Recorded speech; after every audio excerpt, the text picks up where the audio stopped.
Pulso Ciudadano. Edición especial.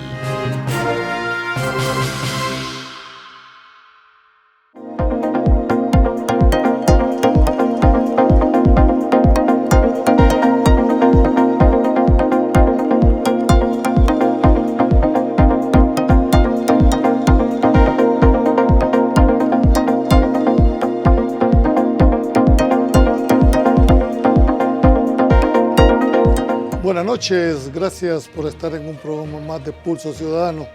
Este día tenemos la visita del señor vicepresidente de la República, con el quien abordaremos varios temas, sobre todo de la agenda nacional, pero específicamente sobre el anuncio que hizo el señor presidente de la República este 15 de septiembre acerca del tema de la reelección.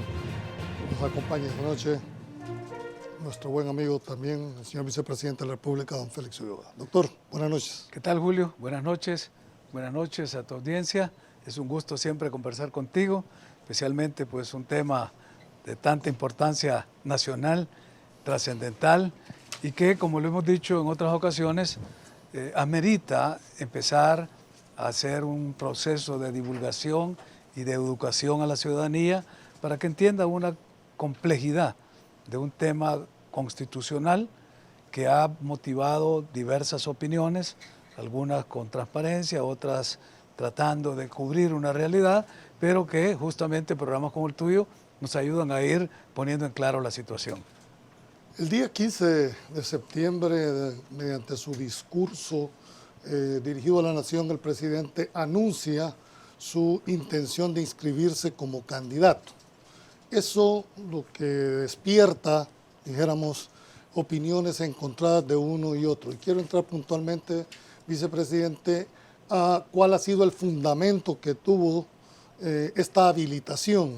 Y básicamente los que, dijéramos, atacan la resolución o la que cuestionan la resolución que habilita la inscripción del presidente, tiene 4 fundamentos por los cuales dice esta decisión no debe de ser cumplida. Y la primera de ellas es que dice que no reviste las características de una sentencia definitiva y por lo tanto esta no debe de ser observada. Bueno, mira, yo creo que quienes hacen ese tipo de argumentación no solo están tratando de cambiar el foco y el centro del problema, sino que lo tratan de ocultar, porque la habilitación para que el presidente pueda presentarse como candidato a las próximas elecciones presidenciales no está en la sentencia. Está en el artículo 152, numeral 1 de la Constitución. O sea, pues que lo que habilita al presidente no es una sentencia, es la norma habilitante de la Constitución. Por lo tanto, cuando ellos hacen todas estas galimatías y te empiezan a hablar que si la sentencia es sentencia, que si es un sobreseimiento, que te hablan del artículo 154, el 88, te están citando una serie de normas que son válidas, son legítimas, todos las aceptamos, pero ocultan la verdadera norma, que es la norma habilitante, que es el artículo 152, numeral 1 de la Constitución.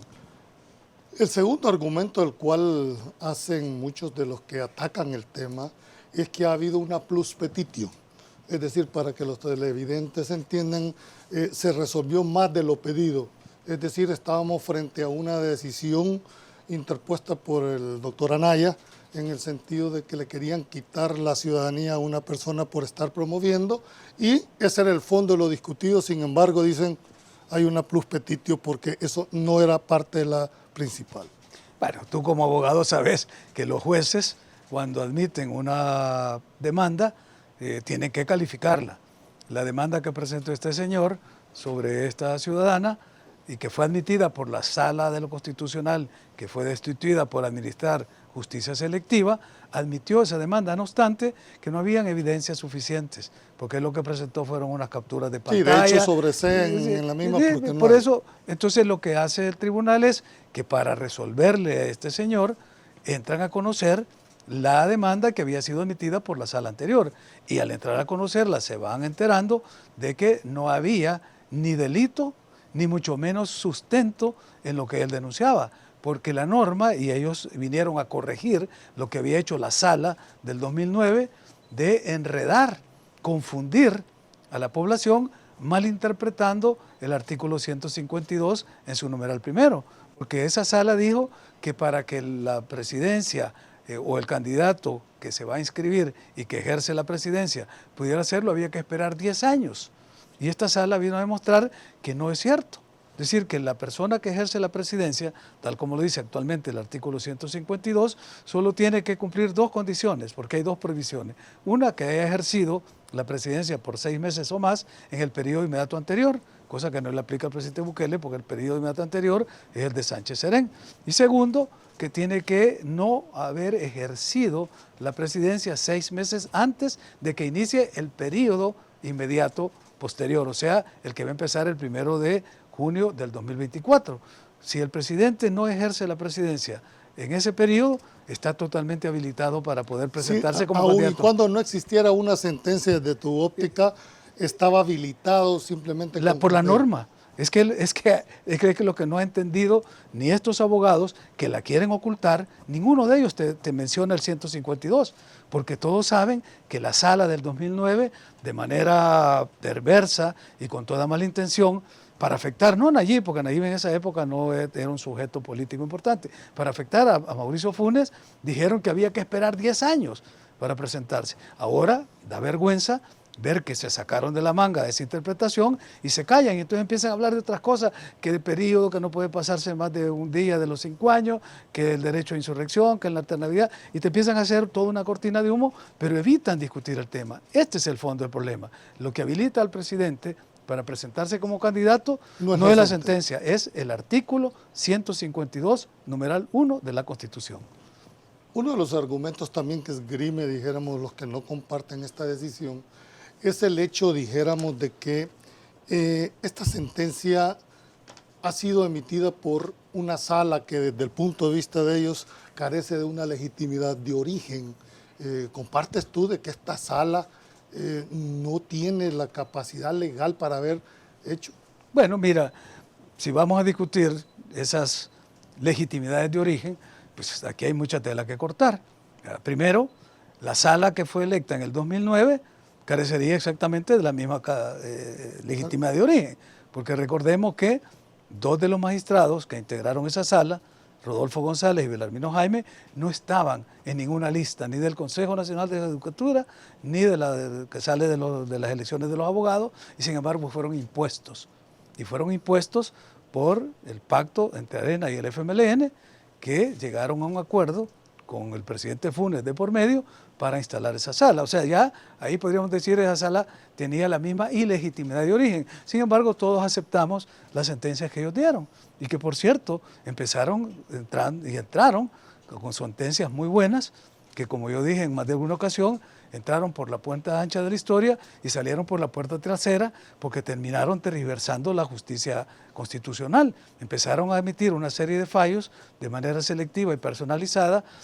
Por ejemplo, el fallo que emitieron contra el presidente Tony Saca, inhabilitándolo, decían, para que pudiera presentarse, después que él ya había pasado la elección, porque era concesionario del Estado. Cuando habíamos visto que Sheffield Handel, en la misma condición, porque él vendió las acciones de Maya Visión, había corrido, y ahí sí se aceptó. Luego empezaron a aplicarle justicia selectiva a Mauricio Funes. Primero con esta sentencia diciendo que había que esperar 10 años para que se presentara, y luego inhabilitándolo para ir a tomar posesión en el Parlamento Centroamericano, no obstante que el protocolo constitutivo del Parlacen lo faculta para que vaya. Pero luego, y es lo peor, con lo que cerraron su ciclo, que terminaron pues siendo incluso señalados de prevaricato, fue cuando ordenaron cancelar al partido Cambio Democrático, para afectar no al partido, sino al presidente Bukele, porque el partido no lo podían cancelar.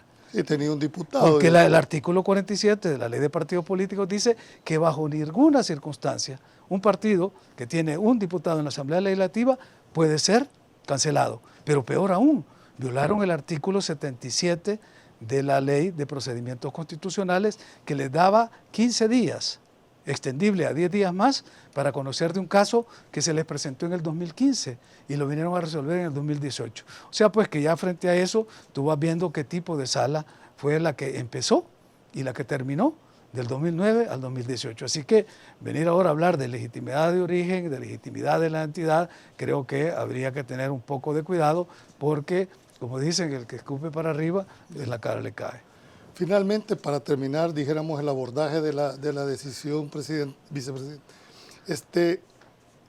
El ex magistrado de la Sala de lo Constitucional, Rodolfo González, en una entrevista, fue categórico cuando dijo, miren, que cuando la Constitución no puede interpretarse cuando es clara la disposición y la única forma de poder interpretar es cuando es oscura, y en este caso, dice, hay suficientes cláusulas en las cuales no puede dejarse de verse la literalidad. Sin embargo, hemos visto que los antecedentes aquí se han interpretado las constituciones más allá de lo que yo en mi carácter personal como profesional puedo tener. Para mí la Constitución nunca se interpreta y ha sido mi tesis, pero en el punto de, ¿compartís tú que en este caso específico la literalidad debería de prevalecer?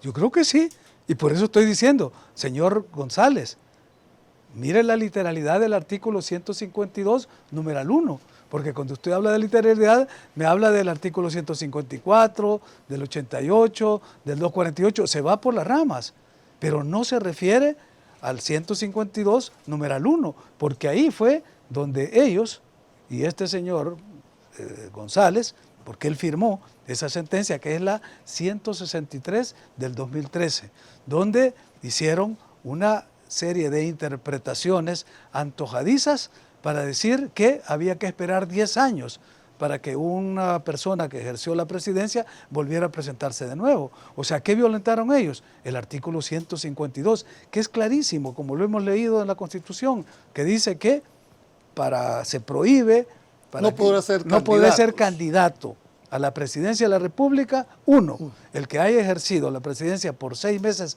o más en el periodo inmediato anterior. ¿Cuál es el periodo inmediato anterior del presidente Bukele? El de Sánchez Serén, o 6 meses antes de que empiece el nuevo periodo. Ahora, a mí me han dicho algunos colegas abogados, y tú vas a estar de acuerdo, pero ¿qué disposición más absurda? ¿Cómo le va a prohibir al presidente que se presente porque no fue presidente en el periodo anterior? Claro, en el periodo anterior estaba otro partido y otro presidente. Ahí viene la respuesta a todo esto. Y esto es lo que hay que enseñarle al pueblo salvadoreño y hacérselo ver. Esa disposición tiene sentido cuando se está dando el segundo periodo.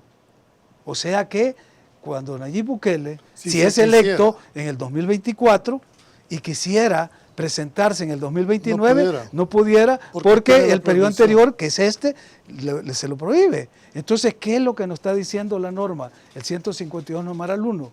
De que para que sea válida esa disposición, tiene que aplicarse cuando el presidente está ejerciendo su segundo periodo. Ahí te está habilitando automáticamente que una persona puede ejercerlo un periodo y otro siguiente periodo, siempre y cuando sea electa por el pueblo. No es una reelección automática, porque si lo hiciera automáticamente o a la fuerza, entran todas las normas que ellos dicen, lo del periodo 5 años más, un día más, la insurrección, todo, si la persona lo hace de manera inconstitucional, que no es el caso del presidente Bukele, porque el presidente Bukele ha dicho que se va a someter a todo el proceso para que pueda su candidatura. Primero, ¿qué es lo que tiene que hacer? Inscribirse en un partido político y ser electo. Ya vamos a llegar a ese punto. Porque es que tiene que ser electo en las primarias. Un precedente, de los cuales debo decirte, no lo había visto de esa manera. Estábamos viendo que lo que habilitaba, dijéramos, a la inscripción del presidente era la resolución judicial. Pero tú estás haciendo un planteamiento en el sentido que sin esa resolución, el mismo artículo 152 le daba de por sí a haberse podido inscribir sin necesidad. Es que de otra manera, ¿cómo entenderías tú que diga no puede si ha ejercido la presidencia en el periodo inmediato anterior? Tendría que ser una norma redactada por locos o por idiotas para que dijeran no puede porque el periodo anterior es el de Sánchez Serén. No, aquí se está prohibiendo, si él es electo en el 2024, no podría ir a un tercer periodo. La lógica jurídica me indica esto, pero ¿qué razón entonces tuvo esta sala actual para haber tirado esa decisión? Es lo que te he dicho, era contra Mauricio Funes, porque acordate que Mauricio Funes terminó en el 2014.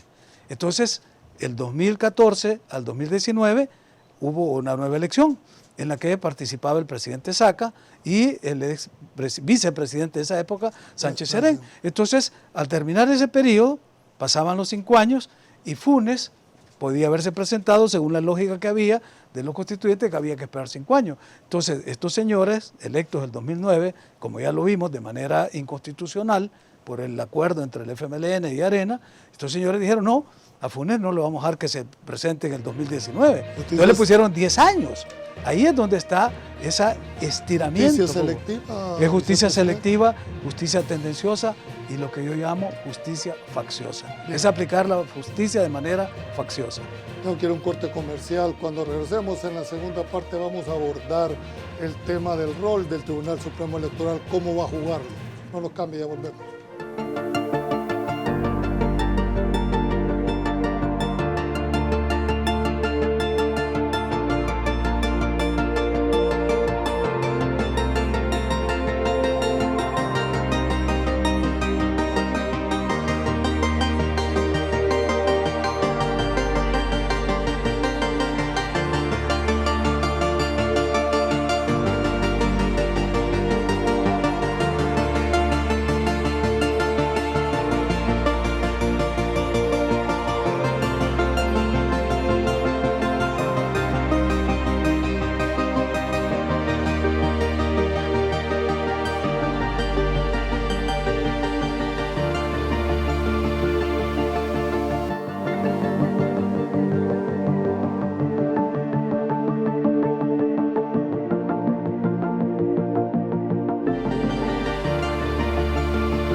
Gracias por continuar en esta segunda parte de Pulso Ciudadano, vicepresidente.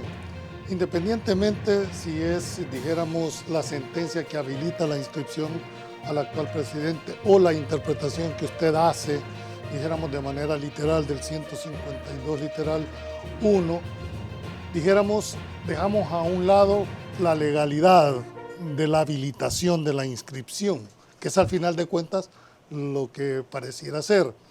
El tema es que pasa a una segunda cancha, que es el Tribunal Supremo Electoral, que es el que le va a tocar evaluar, dijéramos, los requisitos que deberá reunir el candidato.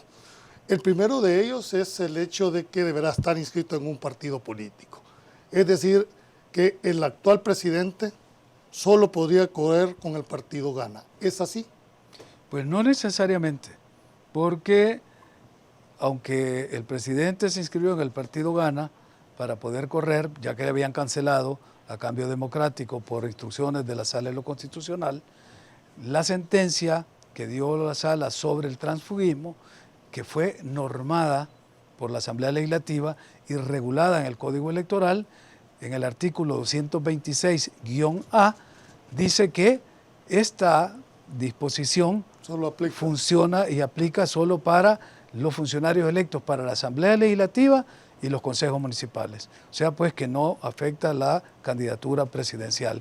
Por lo tanto, el presidente puede ir por Gana, por Nuevas Ideas, por cualquier otro partido. Si decidiera en una coalición, se puede inscribir en cualquier partido que se coaligue y que puedan formar una coalición y él decidir por cuál lo hace.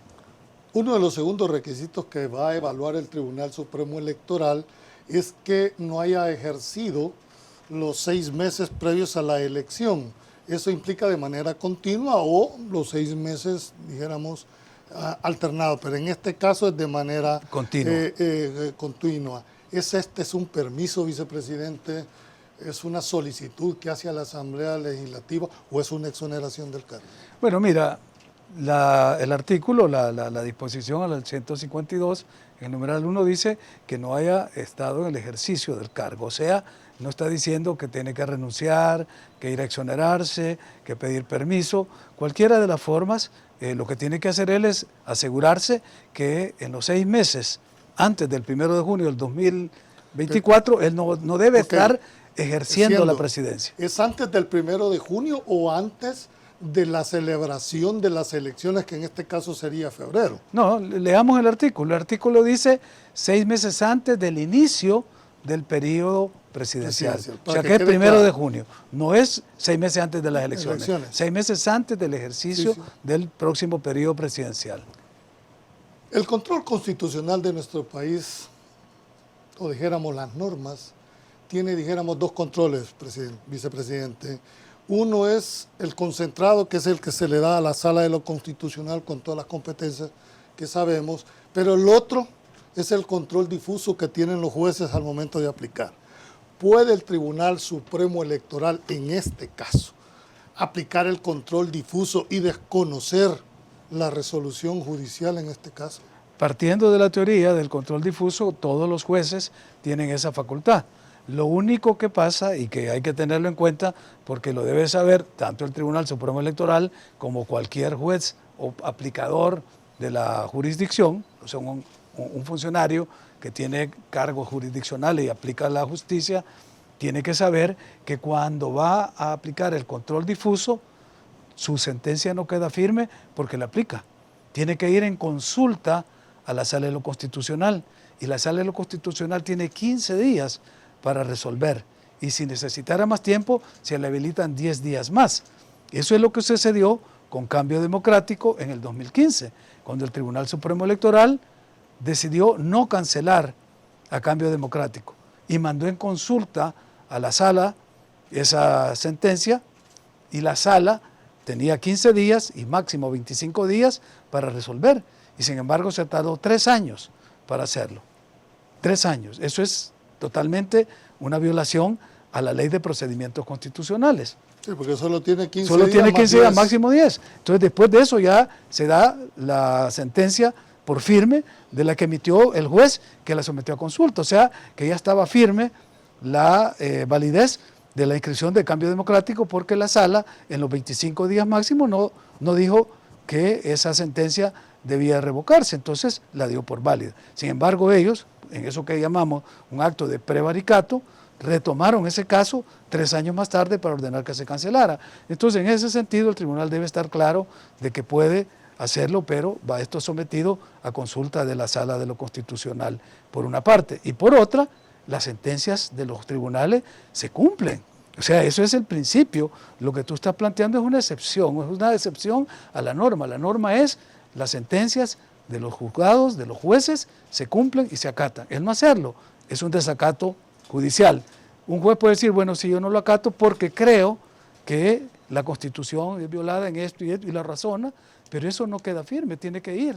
Pero aún en ese caso, la facultad que tienen los jueces para declarar la inaplicabilidad es de una ley, una norma, de un reglamento, pero no de una decisión judicial. No de una decisión judicial, por eso, ojo con eso, porque lo que están ellos inaplicando sería una sentencia de la sala, por una parte, pero lo más grave es que estarían violando el artículo 152. O sea, por eso yo trato de que la gente entienda que la fortaleza, la legalidad, la constitucionalidad de la candidatura del presidente Bukele no está fundamentada en la decisión judicial. Está en la Constitución, en el artículo 152, numeral 1. Y si un juez no quiere inscribirlo, porque dice, mire, esa sentencia de la sala a mí no me hace feo, o no entra me, la no, otra. Él estaría incumpliendo una norma constitucional, y eso ya deriva a otro tipo de responsabilidades. Este Tribunal Supremo Electoral le va a tocar evaluar todo esta, dijéramos, requisitos que va a tener que fundamentar, pero hemos estado viendo que aparece por un lado un magistrado dice yo no voy a externar criterio hasta que no conozca, por otro lado otros dicen sí lo vamos a cumplir. ¿Cómo está viendo el tribunal colegiado como tal? Tú has sido miembro del Tribunal Supremo Electoral, sabes que eso cómo funciona. ¿Crees que este tribunal sea supremo y este tribunal sea tribunal, como su nombre le indica, que tengan acuerdos colegiados? Bueno, es que tiene que ser, porque la ley te ordena de qué manera se toman las decisiones en el tribunal, las decisiones que se toman por mayoría simple, mayoría calificada, y esas decisiones causan efecto y se vuelven obligatorias cuando se toman de manera como lo establece la ley. Aquí en este caso, el tribunal, cuando salió esa sentencia de la sala, inmediatamente se pronunció diciendo que la iban a acatar. A mí eso me dio tranquilidad de decir, bueno, un tribunal que está respetando la sentencia, el fallo que da el máximo tribunal constitucional. esperemos que se mantengan en eso. Si hubiera algún voto disidente, pues uno tiene todo el derecho de hacerlo constar. Recuerdo que cuando se canceló a Cambio Democrático, de forma totalmente inconstitucional, ilegal, por parte del Tribunal Supremo Electoral, hubo un magistrado que tuvo la valentía y el coraje de decir, mire, yo razono mi voto y no estoy de acuerdo con que se cancele este partido, y dio su razonamiento. Sin embargo, la sentencia surtió efecto porque estaba tomada por la mayoría que dice la ley. O sea que aquí tenemos que esperar que este tribunal no solo honre su papel de árbitro y de entidad profesional e independiente para administrar las elecciones, sino que además sea respetuoso del Estado de Derecho y acate las sentencias de un máximo tribunal constitucional, como es el fallo que ha dado la Sala en la sentencia 1/2021. Todas las resoluciones que emanan, dijéramos, de los tribunales, ya no digamos del máximo tribunal en materia constitucional, han sido acatadas por este tribunal o por los tribunales. De hecho, se cambiaron reglas de juego 2 meses antes de una elección. Es más, el magistrado Olivo tiene un libro en el cual le dedica un capítulo entero a aquellas sentencias que ha emitido la Sala que tuvieron efecto en materia electoral, y ninguna dejó de cumplirse. Ninguna de las, incluyendo la que tú estás planteando como la de Cambio Democrático, a pesar de que la pudieron haber cuestionado, no haber compartido. ¿Por qué esta tendría que ser la excepción? No creo que haya, yo creo que estaríamos adelantándonos a pensar que esto puede suceder. Yo creo que no habría ninguna posibilidad de que prosperara una situación de esa, y lo que haría sería exponer a los funcionarios que hagan apología de esto, que sería un ilícito penal, convocar a un desacato, y nadie, creo que en su sano juicio, y siendo además responsable con la investidura de magistrado de un Tribunal Supremo Electoral, se atreva pues a plantear una cosa de esa. La sentencia se cumple aún personas que no tienen formación legal, que son pues personas que se han formado en el camino, como el antiguo presidente del Tribunal Supremo Electoral, que dijo, bueno, a mí no me gustan las sentencias de la Sala, pero las vamos a cumplir. Es decir, si una persona con sentido común llega a ese razonamiento, más se puede esperar y se debe de esperar de una profesional del derecho que tiene esa obligación, porque sos depositario del conocimiento jurídico. Por lo tanto, tenés que comportarte como tal para dar el ejemplo ante la sociedad. Bien, tengo que hacer esta pregunta, vicepresidente. Es decir, muchos le han criticado y le han dicho, el doctor Ulloa ha cambiado su discurso ahora a partir de este anuncio. No, para nada, yo sigo manteniendo lo mismo. Es más, se lo he dicho en muchas ocasiones, que en la carta que yo le presenté al presidente Bukele el 15 de septiembre del año pasado, ya hace un poquito más de un año, cuando le entregamos el paquete del estudio de reformas a la Constitución, cuando me refería a este caso, yo le decía, presidente, y lo pueden leer porque ese documento es público, una sala dijo que hay que esperar 10 años para poder presentarse como candidato a la presidencia. Y otra sala dijo que no. Y las dos tienen igual rango, facultad, igual rango. Y cuando la que dijo que eran 10 años, sin tener ninguna base legal, sacó esta resolución, nadie lo objetó. Y no nos gustó. A muchos colegas, amigos míos, me dijeron, y no nos vamos a pronunciar, y estas salas están locos, ¿de dónde sacan 10 años? Pero todos la acatamos. Cuando vino esta otra sala, dice, no, si aquí no hay que esperar 10 años, si la norma, el 252, numeral primero, habilita un segundo mandato porque está prohibiendo que el presidente se presente cuando ha sido y ha ejercido la presidencia en el periodo inmediato anterior. O sea, pues que ya fue presidente en el periodo anterior. No es, como lo están diciendo ahora, que el periodo anterior sería el de Sánchez Serén. Pero bueno, con esas lecturas, la conclusión mía era, para evitar que sean jueces constitucionales o magistrados los que estén diciendo un periodo no, nosotros proponemos esta redacción. Y es la que le propusimos, porque una jurisprudencia, digamos una línea jurisprudencial va cambiando según cambian las salas. Y ya lo vimos en Estados Unidos. Y miren, el ejemplo más claro es lo que acaba de suceder en Estados Unidos, cuando una Corte Suprema había habilitado el aborto, ustedes se acuerdan, hace más de 50 años, y vino la actual Corte Suprema de Justicia de Estados Unidos, el Tribunal Supremo, y cambió esa jurisprudencia. ¿Por qué sucedió eso en Estados Unidos?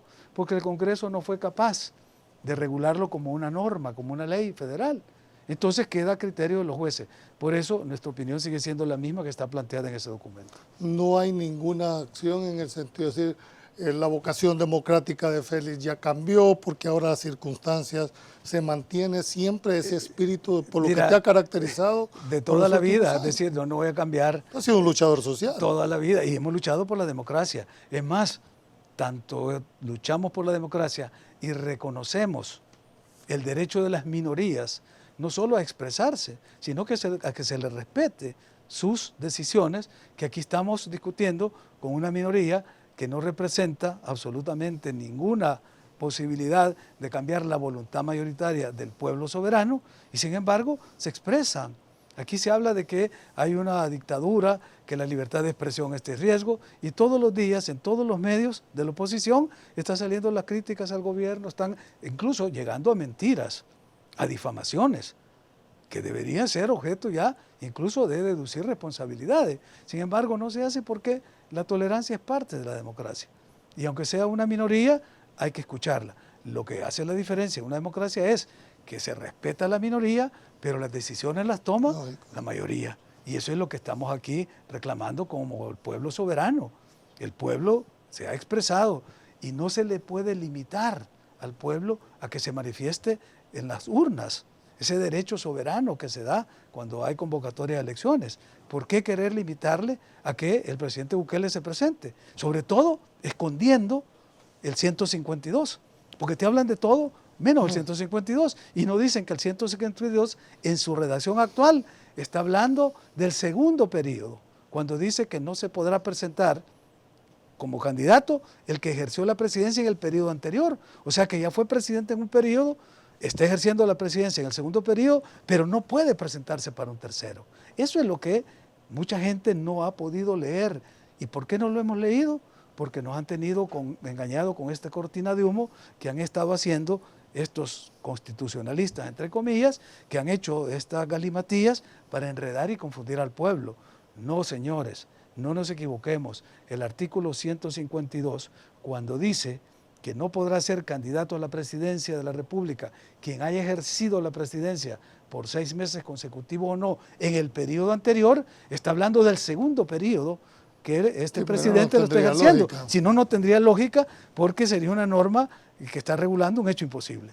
Una pregunta, más bien, ¿cómo se analiza, por ejemplo, al margen de la legalidad, de la habilitación para que se inscriba como candidato, la reelección o no la da el votante? Porque como puede ser electo, puede ser no electo, porque todavía no se sabe qué es lo que va a pasar, aunque tenga todas las posibilidades de poderse, dijéramos, llevar a ese fin, pero la sentencia o tu interpretación no habilita ipso iure de que vaya a ser reelecto. No, y eso es lo que prohíbe la Constitución y pierde los derechos el que ande promoviendo o dando proclamas para la reelección. Es decir, ¿por qué? Porque la reelección es un resultado de la expresión de la voluntad popular, que tiene que reunir ciertas características, ciertos pasos legales, ya los analizábamos, para que el presidente Bukele pueda aparecer en la papeleta en el 2024, tiene que haber por lo menos 3 pasos. Primero, inscribirse en un partido político o coalición. Segundo, salir electo dentro de ese partido. Tercero, inscribirse en el Tribunal Supremo Electoral como candidato y luego someterse a la voluntad del pueblo, que como tú dices, puede votar por él o puede no votar por él. Ya eso es libertad del soberano. Entonces, ¿dónde está aquí el problema? El problema está en que estos señores han ocultado eso y han hecho toda una lectura y una narrativa, primero diciendo que se está saltando la Constitución, que está violando la Constitución, que la Constitución prohíbe la reelección. ¿De dónde han sacado eso? ¿Cuál es el artículo que prohíbe la reelección? El artículo del 88 habla de la alternabilidad. Y la ¿Cómo se interpreta ese artículo de que debe haber alternabilidad o de lo contrario al derecho de insurrección? Claro, la alternabilidad es cuando tú le sometes al pueblo para que escoja. Y si el pueblo escoge a la misma persona, eso, su alternabilidad no es automática ni obligatoria. Porque si dijéramos lo que sí está prohibido por el mismo artículo 152 es que la persona que ejerció la presidencia no lo puede hacer en un tercer periodo, porque ahí sí ya violentaría la misma Constitución. Es decir, en el supuesto caso que ganara la elección el actual presidente y quisiera en el el 2029 ejercer la inscripción a candidatura, no podría. El mismo por ley artículo proceder. 152, el que ahora lo habilita, que es la norma habilitante, se lo prohíbe para el 2029. Eso es lo que hay que decir y eso es lo que el pueblo tiene que saber.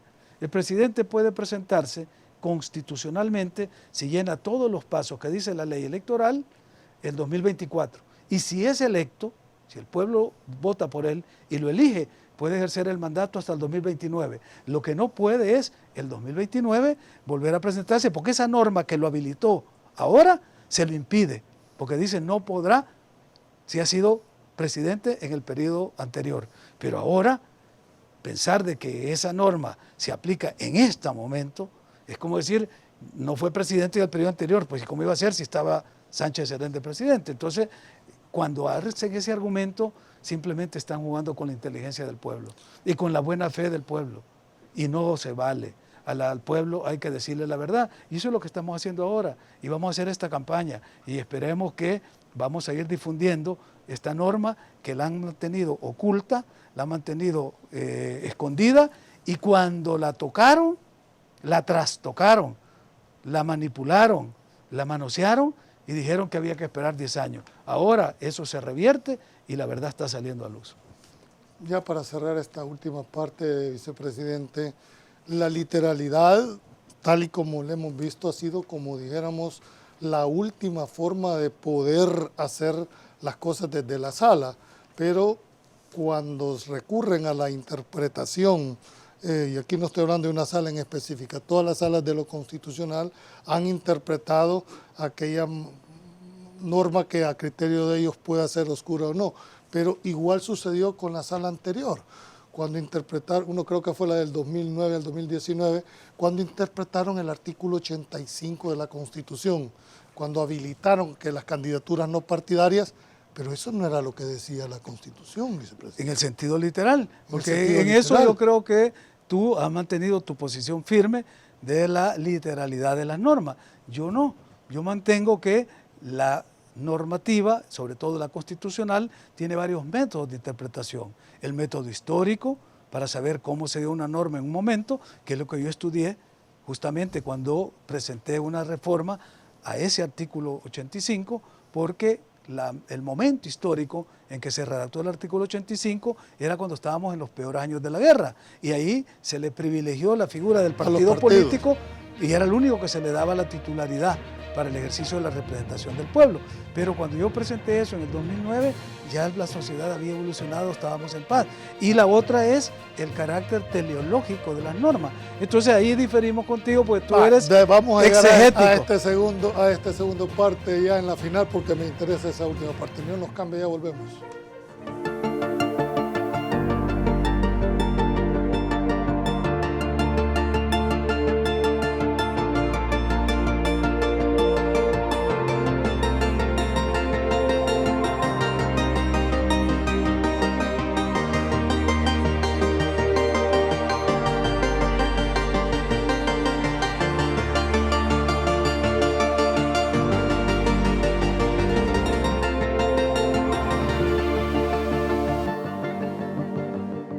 Bien, gracias por continuar en Pulso Ciudadano.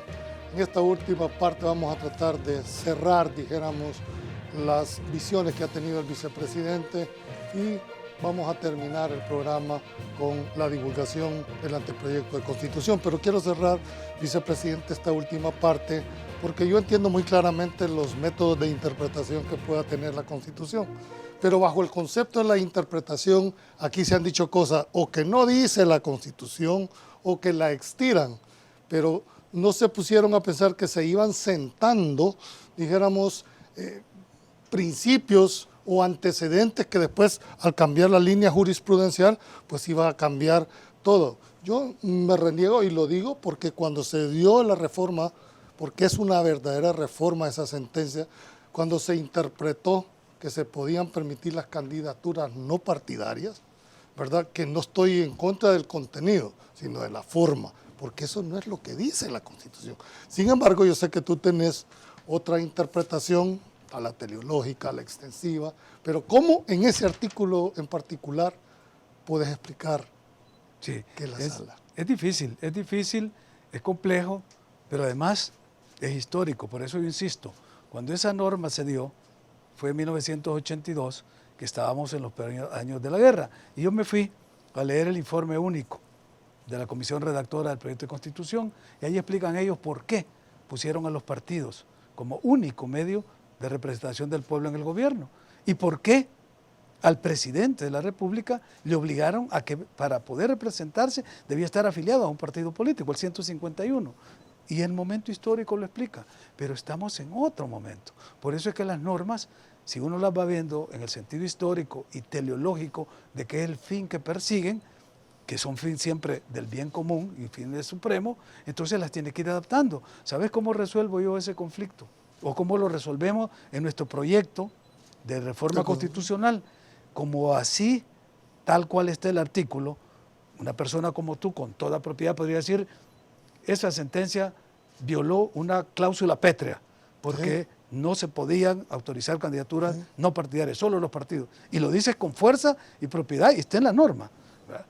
Nosotros decimos, para evitar eso en el futuro, ponemos que además de los partidos políticos, puedan haber asociaciones no partidarias con fines políticos, pero va a estar en la Constitución. Sí, exacto. Exacto. Esa es la diferencia. Y tú lo has dicho siempre, si no les gusta la norma, cámbienla. Bueno, es lo que estamos haciendo nosotros, cambiándola, para que ya no haya esos problemas. Fíjate que el esfuerzo que hemos hecho en este proyecto de reforma constitucional no solo era de modernizar el aparato del Estado, modernizar y ampliar el catálogo de derechos humanos, darle más empoderamiento al ciudadano, habilitándole con las consultas populares, el referéndum, el plebiscito, sino que para evitar estos errores que tiene la Constitución y las otras, de que la redacción está mala, de que es confusa, de que no se entiende, que se puede interpretar de un modo o de otro, llevamos nuestro proyecto a la Academia Salvadoreña de la Lengua, para que fueran los expertos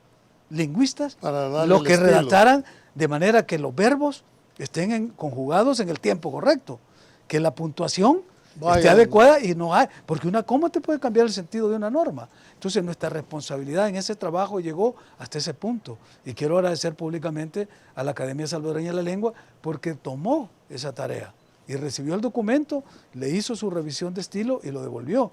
Por eso es que de lo que se trata es que la norma no solo esté clara en su espíritu, sino también en su texto, para que no se preste interpretaciones. Están en un proceso de divulgación y entrando ya, dijéramos, a esta última parte.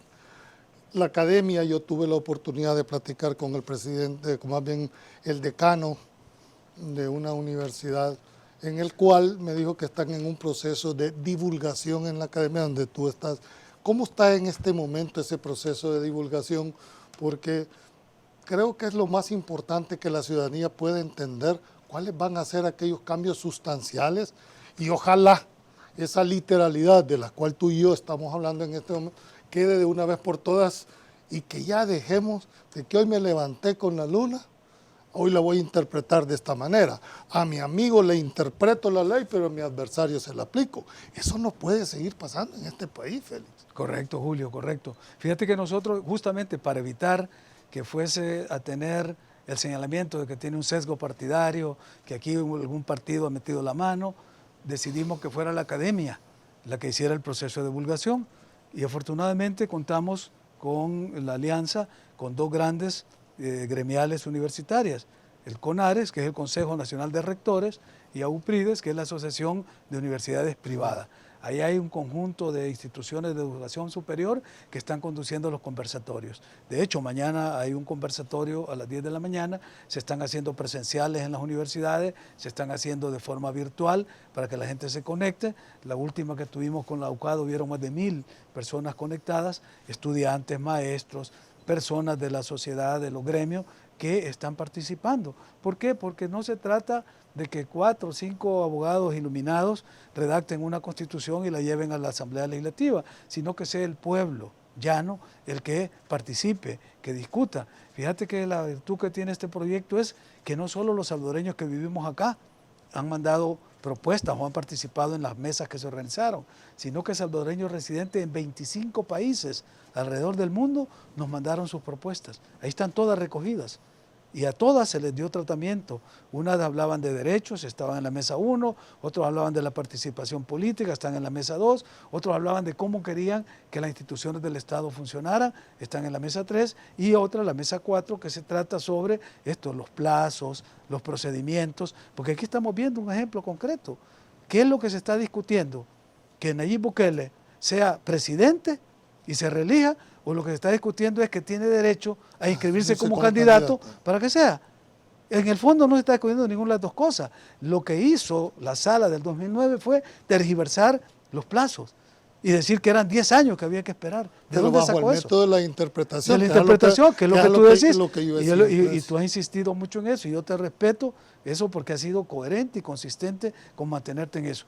Y por eso, para gente como tú, profesionales del derecho, y para todo el pueblo en general, nosotros que no somos expertos lingüistas, ni filólogos, ni podemos buscamos a la Academia de la Lengua, porque son los que saben, y ellos han dado esa revisión. ¿Cuál es el estado actual de la reforma? Porque desde que tú terminaste, entiendo que ya es un año en que se le entregó al presidente de la República el anteproyecto de reforma de la Constitución. ¿Por qué no se le ha dado, dijéramos, la iniciativa correspondiente? Porque le pedimos al presidente que nos diera otro año más para divulgarla, para hacer esta divulgación, porque a pesar que había sido producto de la participación de miles de ciudadanos, pero el trabajo se hizo en las mesas. Entonces lo que se le entró a leer era el resumen de cada una de las mesas y el texto que las unificaba todas.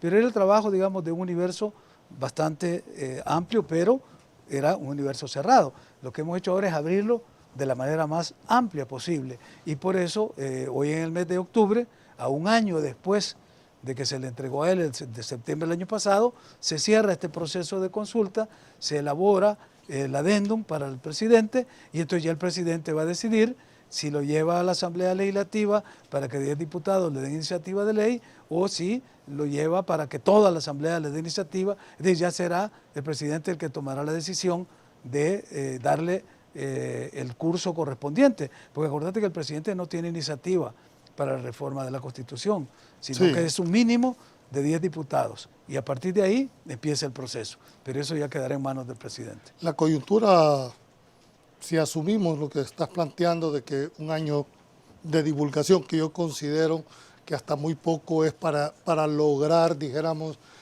hacer la del conocimiento de la mayoría, si asumimos eso estaríamos hablando octubre del próximo año, estaríamos en un momento político, en una coyuntura para plantear una reforma constitucional tan importante como es esa. Fíjate que, como estamos viendo, el tema de por qué estamos sentados y hablando aquí, por la forma en que se ha aplicado la Constitución, o se ha dejado de aplicar, o se ha interpretado. O sea, la Constitución ha sido una especie de entelequia que la han mantenido ciertos grupos de élites, que son las que la han cambiado y la han manipulado y la han interpretado y la han manejado a su antojo. Ahora tiene que pasar a ser propiedad del pueblo. El pueblo tiene que apropiarse. Ese es el trabajo que estamos haciendo de divulgación. Por eso es que vale la pena hacerle conocer al pueblo que hay que conocerla, hay que estudiarla, para que no nos engañen. Y hay grupos de estudio en las universidades, en colegios, en grupos de abogados, para que podamos ir conociéndola y explicándola. Entonces sí, cuando se apruebe esa nueva reforma integral de la Constitución, va a ser producto del pueblo, y no ni de un grupo, de unos poderes fácticos, económicos, políticos o militares, como se hacía en el pasado, y además va a reflejar lo que el pueblo desea. Entonces sí va a ser una Constitución que no fue precedida, como las anteriores, porque hubo un golpe de Estado. Acordate que la Constitución del 50 fue del golpe de Estado del 48, la del 62 del golpe de Estado del 60, y la esta del golpe de Estado del 79. Entonces siempre ha habido un hecho violento. Ahora lo estamos haciendo de manera tranquila y reflexiva. Eso te iba a preguntar, este país ha tenido 14 constituciones y todas productos de un golpe de Estado. Dijéramos, esta sería la primera, que aunque no es una asamblea constituyente, sino que es una reforma, a pesar de 216 artículos, si no me falla la memoria, ¿verdad? El método cambió. Sí, es un método inclusivo, porque todo el mundo está invitado a participar. Solo los que no quieren no participan. Pero además de inclusivo, participativo, porque todo el mundo tiene abiertas las puertas para participar. Entonces eso le da un significado diferente al método que se ha utilizado y esperamos que los resultados van a ser apropiados por el pueblo y no impuestos como la Constitución anterior. Puntualmente no quiero cerrar esta parte para evitar cualquier discrecionalidad en la interpretación de la norma constitucional, si es que puede aceptarse la interpretación. En este proyecto de reforma, en cuanto al tema de reelección, ¿cómo queda de manera expresa para evitar que tú pensás que es el periodo anterior, el otro dice, mire, son 5 años, no, fíjate que ya no fueron 5, sino 10. ¿Cómo quedaría de manera literal esta norma en este anteproyecto de reforma? Primero, modificamos el periodo del mandato constitucional. Suben a 6. 6 años. 6 años con un mandato revocatorio a la mitad. Y se dice que para que la persona pueda presentarse nuevamente como candidato, tendrá que esperar un mandato para poder volver a presentarse. Así está redactado. Así que no hay duda. Así está. Así se presentó. ¿Cómo lo mirarías ese hecho básico? Porque en realidad cometemos el error de hablar de reelección. Y la reelección debe ser precedida necesariamente por un mandato del pueblo, del soberano. Pueblo, no puede hablar. Pero, ¿cuál es la razón de entrar a la reelección cuando en otras partes del mundo, países como México, los Estados Unidos, tienen el concepto de que una persona que ha ejercido la presidencia pueda inscribirse para irse a un mandato de segundo periodo? Sí, bueno, de hecho aquí lo tenemos, ya vimos. O sea que el artículo 152 dice que se prohíbe la tercera presentación. Bueno, antes se decía, en honor a la verdad, la Constitución del 50 y del 62 hablaba que no podrán ser presidentes de la República. Ahora dice candidatos a la presidencia. ¿Por qué? Porque ya el 152, si tú lo lees de manera correcta, te está diciendo que esa norma se aplica cuando la persona está ejerciendo el segundo mandato. O sea que en esta Constitución, sin cambiarle una coma, sin modificarle ni una palabra, a tal cual quedó redactada en 1983, habilita para que el presidente pueda ejercer un segundo mandato. Porque la prohibición para presentarse es si fue presidente por 6 meses consecutivos o no en el periodo anterior. O sea que tuvo un periodo y el siguiente. Se desvirtúa entonces en esa óptica de que no hay una elección indefinida, como se dice, o que lo que se está buscando es perpetuarse en el poder una persona con fines dictatoriales. Claro, eso es lo que se cae por su peso cuando tú lees la norma, porque la norma prohíbe la reelección indefinida. Te permite un primero y un segundo mandato, pero el tercero ya no, porque te dicen, se prohíbe, ¿verdad?, ser candidato a la presidencia al que ha ejercido la presidencia en el periodo inmediato anterior, o sea que está en el segundo periodo, porque en el anterior ejerció la presidencia. O sea que está clarísimo, está prohibida la reelección indefinida y está permitido únicamente un primero y un segundo mandato, según el artículo 152 vigente actualmente, sin que nadie lo haya tocado. ¿Crees que es más una posición política que legal la situación ya de toda tu cuestión? Ya te conté la historia de dónde viene. Esto fue una interpretación perversa de una sala. ¿Con dedicatoria? Con dedicatoria para Mauricio Funes. Y ahí salió esa sentencia, ¿verdad?, infame, la 163 de 2013, que habló de 10 años. Entonces, no podemos tener eso como el referente jurídico. Eso es un adefesio que deberíamos de ponerlo en la antología de las sentencias que deben de pasar en la historia a un lugar oscuro y dejarlas ahí para que no vuelvan a ser retomadas por nuevas generaciones. Bien, vicepresidente, no me resta más que agradecerle a usted, amigo televidente, que quede claro que han diferentes interpretaciones los que han dicho. Hemos expuesto esta noche la visión del vicepresidente de la República, no solo con el alto cargo que ostenta, sino su trayectoria como abogado a través de muchísimos años de experiencia. Serán ustedes los que en la intimidad de su casa saquen sus propias conclusiones. Nosotros solo exponemos los hechos. Pasen buenas noches, que Dios los bendiga y nos vemos mañana en otro programa más de Pulso Ciudadano. El único camino que tiene El Salvador es este, que ya también lo probamos. No es una promesa de campaña, ya lo probamos y nos está funcionando. Y no lo vamos a abandonar.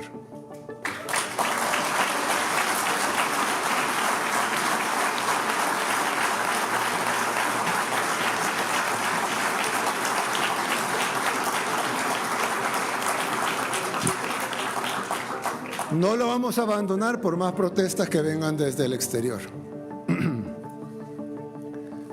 Es por eso que luego de conversarlo con mi esposa Gabriela y con mi familia, anuncio al pueblo salvadoreño que he decidido correr como candidato a la presidencia de la República.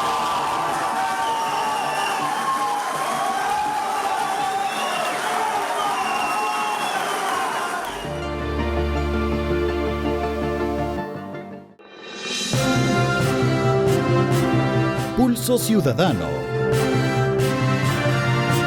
Edición especial.